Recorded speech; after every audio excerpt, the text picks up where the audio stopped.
My name's Chelsea, and I am walking away from the field of nursing. I am actually on my way to a 12-hour shift right now, but today I just really realized, my body remembers all the trauma and all the heartache that I've gone through over my nursing career. And it's not my patients, and it's not the coworkers.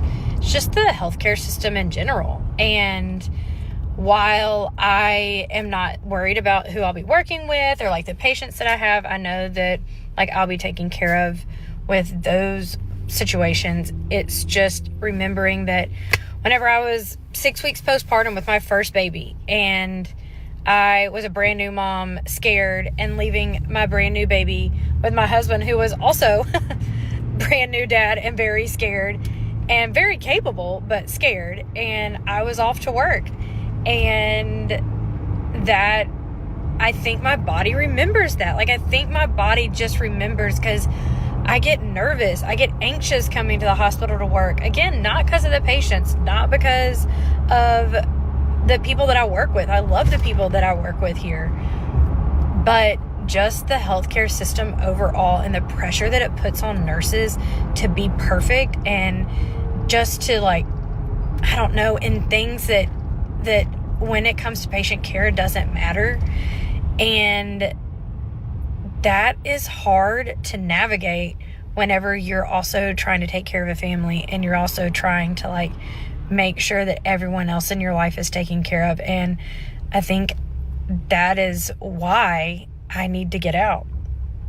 I think so. I think that's it. I think that's it, Here's why nurses are actually quitting. And no, it's not because we're lazy or we don't love the job. Let's be real about why so many of us are walking away from the profession. Reason number one is unsafe staffing. Almost every nurse I know says their unit is short. You walk into a shift already behind, 4 or 5 really sick patients in the ER or ICU with no tech, no secretary, and leadership still claiming it's safe on paper. You're set up to fail before you even hang your first med. Reason number 2 is burnout and mental health. Burnout isn't just being tired. It's that mix of physical exhaustion, emotional numbness, and this voice in your head that's just saying, you're failing everybody. You go home wired and empty at the same time.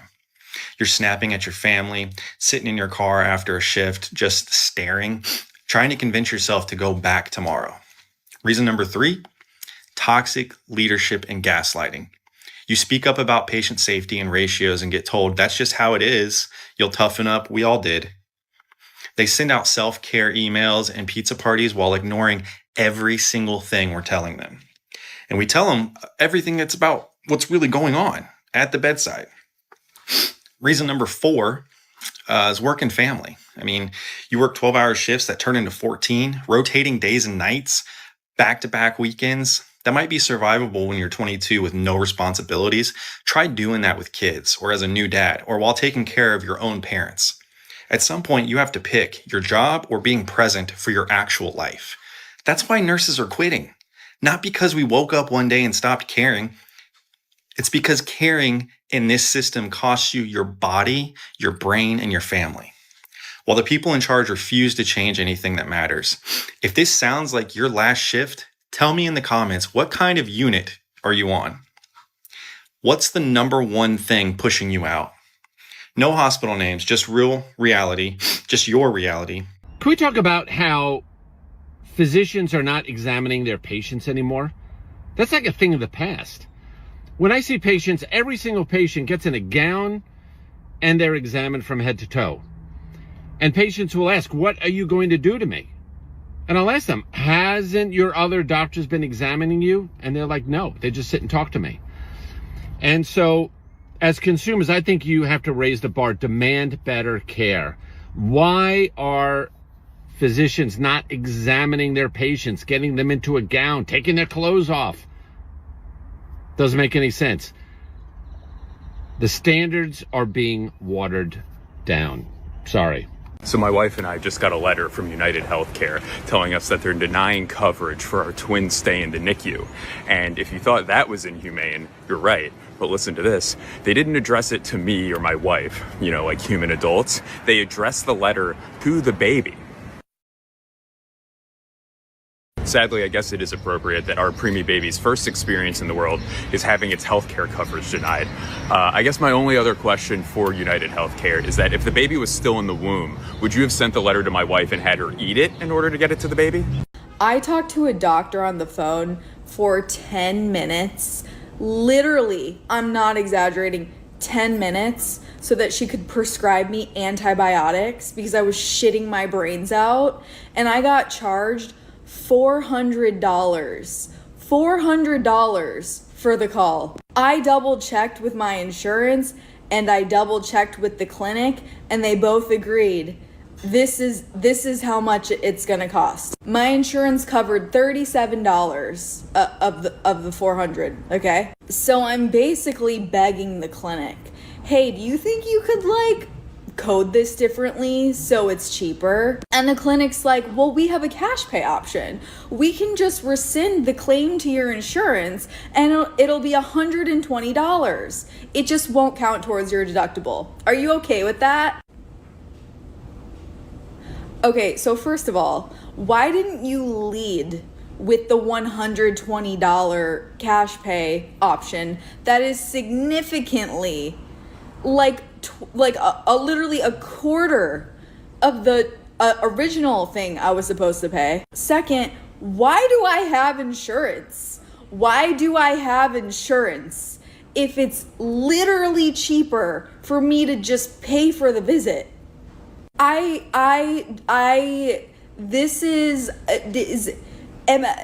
not crazy, right? This is crazy, right? Happy 4th of July. And I am doing the cash pay, by the way. Doctors are leaving corporate medicine in droves, and that has escalated in the past 3 years. You wonder why. So those that finally realize that what they were taught was really indoctrination start doing their own thing, and they start thinking for themselves. So from a doctor that I think this year left his practice to start his own, and this is what he said: 6 years of medical school, 4 years of specialty, 26 years of medical practice. It was all a lie. And it took me that long to realize, and 95% of my colleagues have not realized, that I'll start my good practice at the age of 58. Never mind, I'll fix my sins. I remember skimming through a book years ago written by an MD who decided to become a chiropractor. Many people asked him why he'd made the switch, as it puzzled many. His answer was, I realized I had spent years mopping up the floor when I could have just turned off the faucet. My husband and I decided we were done with insurance, health insurance, so we just opted out, and our premium was going to go up $500 a month for a family of 4. But anyway, we're like, screw this, we'll just pay cash. I just had a mammogram, and what they charge your insurance, I got a letter that was like, oh, your estimated cost is $800. And I'm like, cheaper than what we were paying for our monthly premium, so I'll deal with it. And I get in here and they were like, oh, this is what the cost of a mammogram is, $1,500. But since you're no insurance, we are charging you $95. But since you're paying cash, you are only charged $75. And I'm just like, insurance is a scam. It's a scam. Same thing with my, with insurance, my primary care physician, I would get a bill and I would end up having to pay $175 for every visit that's with insurance. So I'm paying my monthly premium. And then as a cash patient, it's $95. I'm so sick of American healthcare. All these idiots. The United States is epically failing with preventative care. I think we all know that. It's really good at causing disease and managing the decline of disease, but actually educating people on how to eat, how to move their body, how to live day to day, and just basically survive as a human being, as the biological organisms that we are, failing epic. We are the most unhealthy, medicated society out there. It's just crazy to me that people still don't see it. And it's just crazy to me that we're still pushing a medicated society. And not a lot of people are just talking about going back to the basics, about how humans, our ancestors, lived. Basic things, sunlight, rest, movement, real food. I don't know. It's just a thought that I was having, and I get that we need more preventative care. We need to be talking about the causation of everything. They're purposely putting stuff in our food that causes disease. Our air is polluted. It's causing disease. I've talked about this before in my videos, but it's just so important. We need to talk about it like every day because it's a huge problem.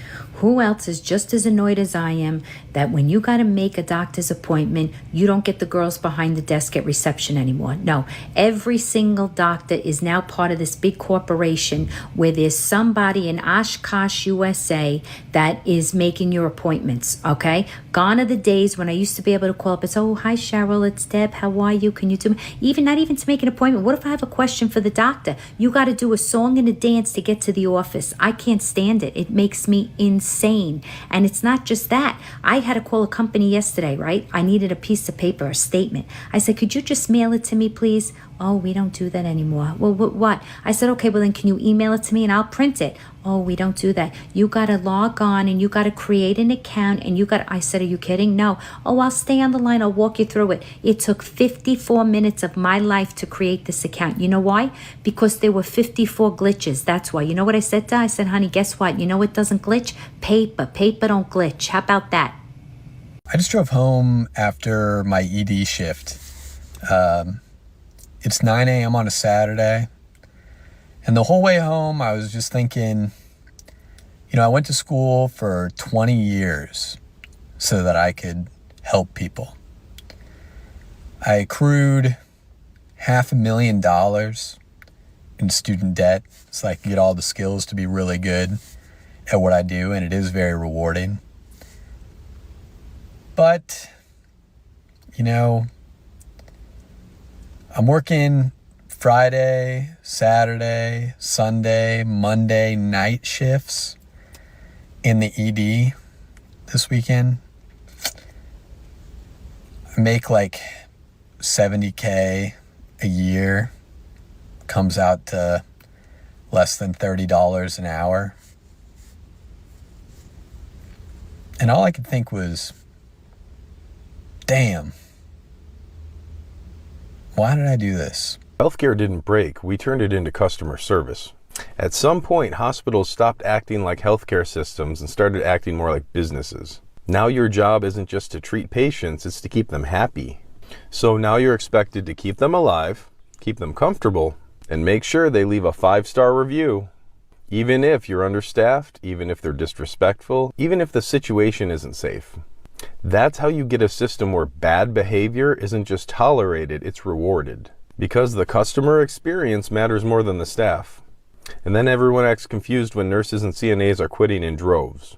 What are your thoughts on these issues right here with nursing and doctors are quitting, regretting that they went into this profession? Because how tough it is. I'm sure before they decided to go into that profession, they knew it's a tough profession. So right now, what's happening now is that, again, everything is business, everything is money.